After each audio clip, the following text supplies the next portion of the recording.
नमस्कार दोस्तों, एक बार फिर अपन शुरू करते हैं एक नए विषय पर,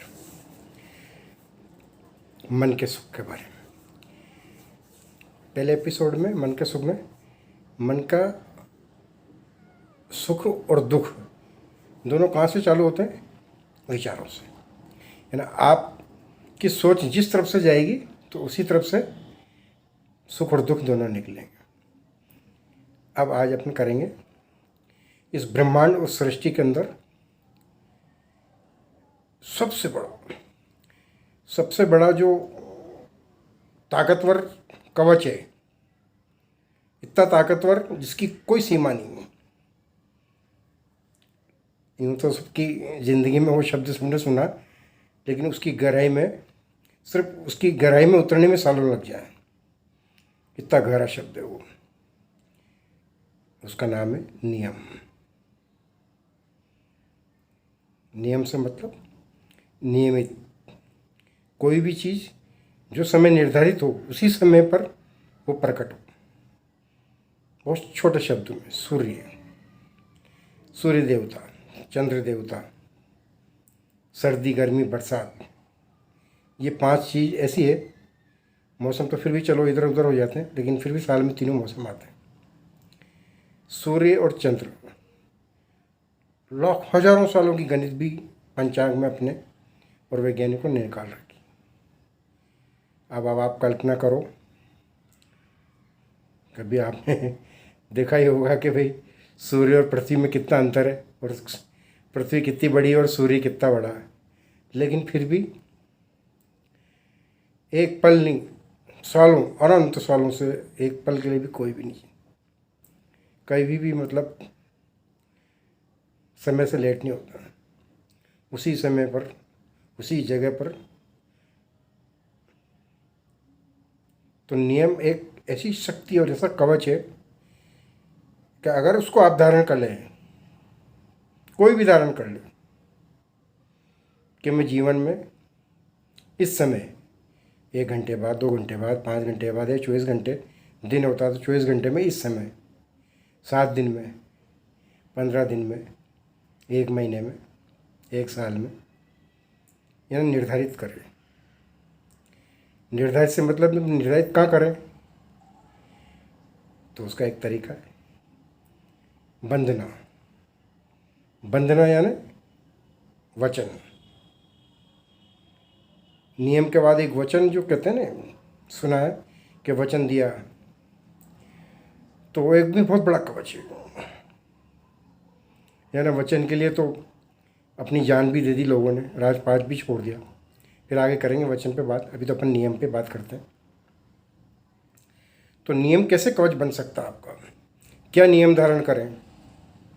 यानी नियम तो बहुत सारे हो सकते हैं। छोटा सा, क्योंकि छोटी बातों में मैं आपको समझाना चाहता हूँ। ईश्वर भाव बहुत बाद में देखते हैं कि तू अच्छा इंसान है या बुरा इंसान है, या तेने क्या सोच कर कुछ करा है। छोटी सी बात में मैं आपको समझाता हूँ कि देवता भी ईश्वर को प्रसन्न करने के लिए पूजा पाठ आराधना साधना करते थे, और राक्षस भी करते थे। और राक्षस तो पहले से बोल देते थे कि भाई मैं तो इसलिए कर रहा हूँ, मतलब बुरे काम के लिए बुरी। तब भी अगर वो कर लेता था नियम से तो उसको वरदान मिलता था। तो नियम कब, कैसे, किस विधि से पाले, ये मैं आपको बताऊंगा। लेकिन इसकी ताकत ये है, एक छोटी सी, बचपन में से ही मैंने छोटा सा तब से कहानी सुन ली थी कि 2 दोस्त थे। तो एक भगवान को मानता था और एक नहीं मानता था, एक नास्तिक था और एक आस्तिक। एक अच्छा इंसान था और एक बुरा था, मतलब उसमें बुरी प्रवृत्ति थी। तो जो अच्छा वाला था वो नियमित रूप से कहीं गाँव थे तो भगवान के दीपक जलाने जाता था। आपने भी सुनी होगी, सबने सुनी होगी। लेकिन इससे एक बहुत बड़ी शिक्षा मिलती है कि वो नियमित जाता था। दूसरे दोस्त को लगा कि यार ये कहीं ना कहीं सब मेरे, उसका शक था, शकील था कि मेरे भगवान से कुछ मांगेगा और मेरे लिए उल्टा सुल्टा मांगेगा, मेरा बुरा चाहेगा ये। तो वो उसके देखता था कि कब जा रहा है ये, तो वो उसके पीछे से उसको बुझा के आ जाता था कि अब साला दिया ही नहीं जला तो ये क्या मांगेगा, भगवान प्रसन्न नहीं होंगे इससे। उसका दिमाग में धारणा थी। अब किसी दिन बरसात तूफान आंधी तूफान आते हैं तो मतलब आदमी का पैर ही घर से नहीं निकले, तो जो लड़का था वो घर से दीपक जलाने के नहीं, माँ बाप ने मना कर दिया, उसका भी मन नहीं करा, माता पिता नहीं जाएगा। अब जो वो बुरा इंसान था जिसको तो और उसको शक में हुआ, नहीं बार बार नहीं, उस बाहर देखो तो बहुत नज़र आया, उसका माँ बाप भी मना करे नहीं जाएगा, लेकिन उसका दिमाग तो घूमता रहा, नहीं वो दृढ़ता से कहीं अगर उसने दीपक जला दिया तो आज मैंने अगर उसका दीपक नहीं बुझाया तो उल्टा सुल्टा हो सकता है मेरा। तो वो मौत को गले लगाने के लिए आंधी तूफान में, बरसात में, पानी में उस मंदिर में पहुंच गया। तो उसने देखा दीपक ही नहीं है वहाँ तो कोई भी।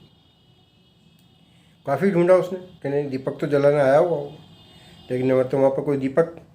अब उसके मन में क्या आया कि दीपक जला के चल गया होगा वो, और आंधी तूफान या बरसात जितनी चल रही तो वो दीपक बुझ गया होगा। अब वो तो परेशान हो गया, इतना दुखी हो गया कि कोई सीमा नहीं उसकी।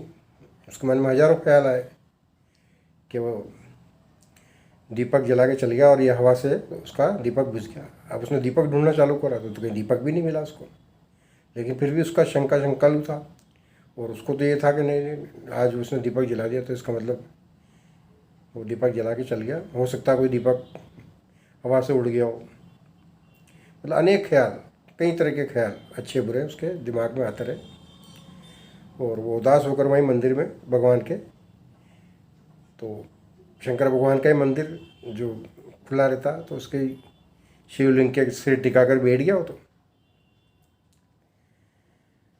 ऊपर की सत्ता हर पल सबको देखती है, जीव सूक्ष्म सूक्ष्म जीव को देखती है, जिसकी भी धड़कन सांस चलती है उसको भी देखती है, जो निर्जीव है कण उसको भी देखती है। अपन सोचते हैं कि भाई अपन को भगवान नहीं देख रहा, अपने तो जब प्रार्थना करते थे भगवान देखता, बाकी तो उसको दिखाई नहीं देता। ये सोच चेंज करनी पड़ेगी। आपका ऐसा कोई पल नहीं है जो भगवान नहीं देखता, और ऐसा कोई विचार नहीं है, यानी सपने भी भगवान के ही अधीन है। मतलब अब वो तो क्या इतना परेशान हो गया जिसकी कोई सीमा नहीं। ऊपर वाले देख रहे हैं, भगवान सब, शंकर भगवान भी देख रहे हैं और भी, कि भाई देखो आप दृढ़ता और नियम क्या क्या होता है। मतलब अब देखो आप, उसके बुरे भाव थे, बुरी इच्छा थी उसकी, फिर भी भगवान को प्रकट होना ही पड़ा, क्योंकि उन्होंने विधान बना रखा कि कोई नियम से कितने विघ्न आ जाए, मतलब नियम पालना यूँ तरह के भाई अरे यार आज बुखार आ गई तो बुखार में तो कम से कम नींद आया यार आपको 4 दिन टांगे टोली टल करके ले जाए, या आपको 2 दिन कंधे लेके जाए, लेकिन अगर आप में दृढ़ता है कि भाई आपको नहाना है तो नहाना ही है, मतलब चाहे कैसे भी नहाओ, गर्म पानी से नहाओ, ठंडे से नहाओ, वही नहलाते हैं आपको। लेकिन नियम तो फिर, क्योंकि भगवान तो भगवान ही है, वो तो कई तरह से परीक्षा लेता है आपकी। 10 दिन से आप भूखे हो, बड़ी मुश्किल से 2 दाने आपको खाने को मिले, घर के द्वार पर कोई आ गया मांगने, अरे यार मैं तो वैसे मेरे तो बच्चे भूखे हैं, मतलब कई तरह की परीक्षाएं हैं। लेकिन आपने अपना नियम नहीं तोड़ा। आपके पास नियम था कि भाई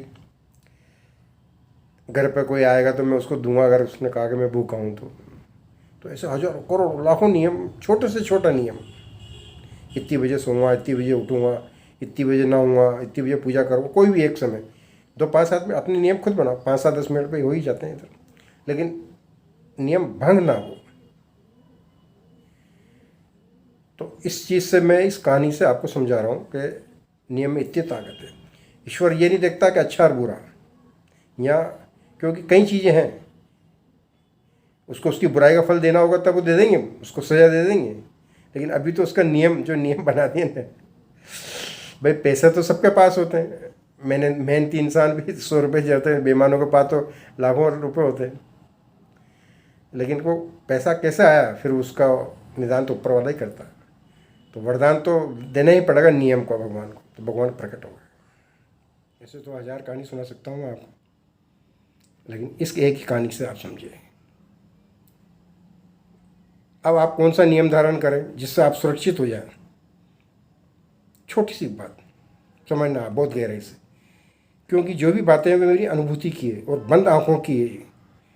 मैं आपको बता चुका हूँ कि मैंने न कोई किताब पढ़ी है, न मैंने किसी से शिक्षा ली, मैंने कभी किसी को नहीं। भगवान के अलावा जिस गुरु ने मुझे छोटी सी उम्र में शिक्षा दी थी, उसके बाद फिर वो कभी दिखाई नहीं दिए 4 दिन बाद। उसके बाद मैंने शिव शंकर भगवान को ही गुरु पिता सब कुछ उन्हीं को माना और उनसे कहा मेरे ध्यान में। जैसे एकलव्य ने मिट्टी के द्रोणाचार्य ने मना कर दी, तो एकलव्य ने मिट्टी के द्रोणाचार्य बना कर उनसे शिक्षा ली। तो उससे मुझे ये भी शिक्षा मिली कि भाव होना चाहिए आपके कि यही है द्रोणाचार्य। तो मैंने भी इतना सोच लिया कि भाई आप ही हो मेरे सब कुछ। तो बचपन से मैं उन्हीं को सब कुछ उनको ही माना और आज भी उन्हीं का जप और उन्हीं का ध्यान करता हूँ मैं।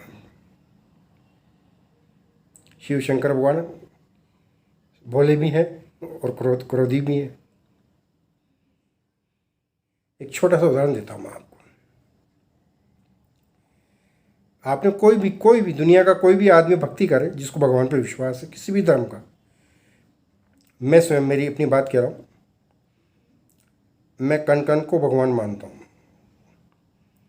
हर जीव को भगवान मानता हूँ, हर जीव और कण को, सबको, जीवों को एक ही मानता हूँ।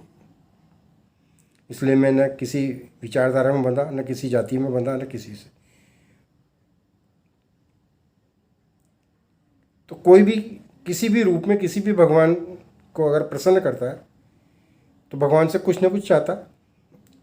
आपने कहानियाँ सुनी होगी, तो कोई ना कोई वरदान मांगता, कोई संतान मांगता, कोई राज मांगता, कोई धन मांगता, कोई क्या मांगता, कोई क्या मांगता, कोई बदला लेने के लिए कि भाई मुझे उससे बदला लेना है। भगवान देते हैं जो भी होता है, सिर्फ अमृतत्व का वरदान नहीं देते, बाकी सब देते हैं भगवान। नहीं देना होता तो समझाते हैं, फिर भी नहीं मानता तो चल तू बता। अब मैं तो ये कहता हूँ कवच का अर्थ, इस नियम का अर्थ समझा रहा हूँ मैं आपको कि नियम से कैसे कवच बनेगा। आपने भगवान से कुछ भी नहीं मांगा, बस सिर्फ इतना सा मांगा, हे भगवान मैं बिल्कुल स्वस्थ, निरोग, सुंदर, आकर्षक, बलशाली दिल, रोज प्रसन्न चित्त अवस्था में 24 घंटे में सूर्य उदय होता है और अस्त होता है। उदय अस्त तो शब्द फिर समझाऊंगा कि गलत है ये, उदयवान। तो वो जब भी 24 घंटे जो होते हैं उसमें एक बार भगवान मैं आपको इस जगह पर आकर बस नमस्कार करूं और आपसे कहूं ऐसे करूं, बस कुछ भी। इसके लिए 1000 1,00,000 तरह की कुछ भी मांगो, लेकिन क्या कि भाई प्रसन्नचित, स्वस्थ, निरोग, सुंदर, बलशाली, इतना भी मत मांगो। सिर्फ आप तो ये मांगो कि मैं संपूर्ण रूप से स्वस्थ और निरोग होकर आपके यहाँ हाथ लगाऊं, बस। छोटी सी चीज़ मांगो।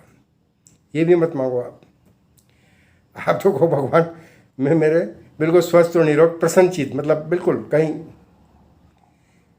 सुबह इतनी बजे मैं जल पीऊँ, बस मुझे तो आप, भगवान ने कहा यार तो कुछ भी नहीं मांग रहा, जल ही मांग रहा, तथास्तु चल।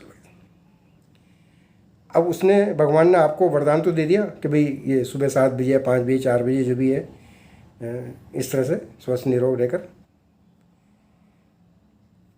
अब इसके आगे उसने शब्द क्या जोड़ दी, कुछ भी, भाई सालों तक, इतने साल तक, या मेरा जब तक बेटा नहीं हुए, बेटे की शादी नहीं हुई, जब तक मेरा पोता नहीं हुआ, जब तक,